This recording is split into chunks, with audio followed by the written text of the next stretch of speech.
Jadi nggak ada session bebas lagi. Pak Menteri, boleh koboi tapi ada isinya. Siap.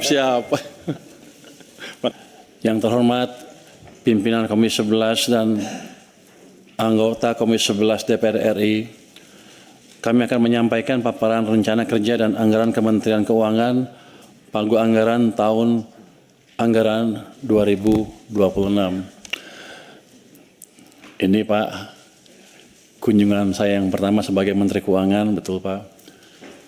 Biasanya sebagai LPS. Kalau waktu ketua LPS saya katanya ngomongnya kayak agak koboi, sekarang nggak boleh saya. Saya baru merasakan dampaknya, rupanya beda. Jadi sekarang saya akan stick ke pidato yang sudah disiapkan oleh staf saya di sini, Pak. Jadi nggak ada session bebas lagi. Pak Menteri, boleh koboi tapi ada isinya. Siap. Makasih, Pak.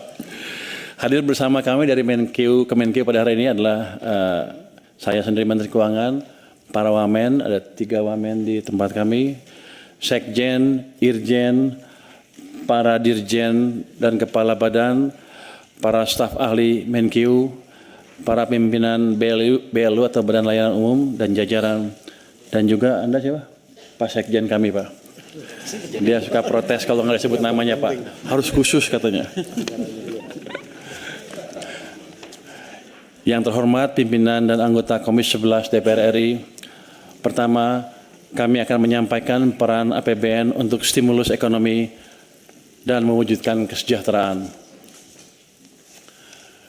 Yang terhormat pimpinan dan anggota Komisi 11 DPR RI, sebagai negara dengan sistem ekonomi terbuka yang selalu kita cermati dan kita pantau adalah dinamika perekonomian global dan dampak rambatannya kepada ekonomi domestik. Saat ini tekanan terhadap perekonomian global mulai sedikit mereda, namun risiko ketidakpastian tetap perlu diwaspadai. Ketidakpastian global utamanya dipengaruhi oleh perang dagang, konflik geopolitik yang memanas, ancaman keamanan global di mana negara-negara berlomba memperkuat cyber dan nuklir yang jika tidak dikelola dengan bijak akan menjadi masalah serius di kemudian hari.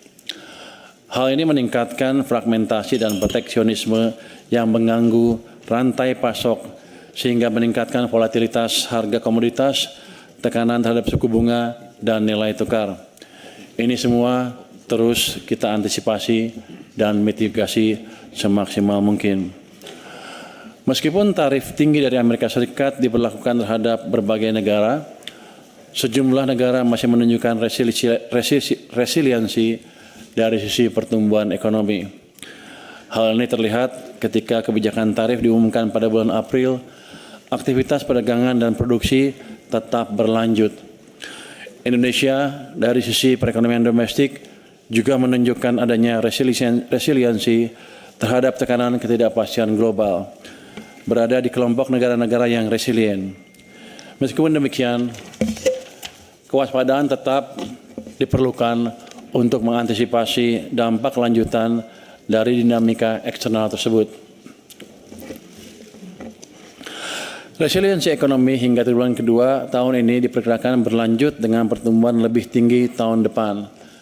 IMF pada rilis Juli 2025 memproyeksikan pertumbuhan global lebih optimis dengan tumbuh 3% year on year di tahun 2025. Ini naik sebesar 0,2 percentage point dari prediksi sebelumnya dan naik 0,1 percentage point ke 3,1% pada tahun 2026. Ekspektasi penurunan Federal Fund Rate juga mendukung proyeksi pertumbuhan ekonomi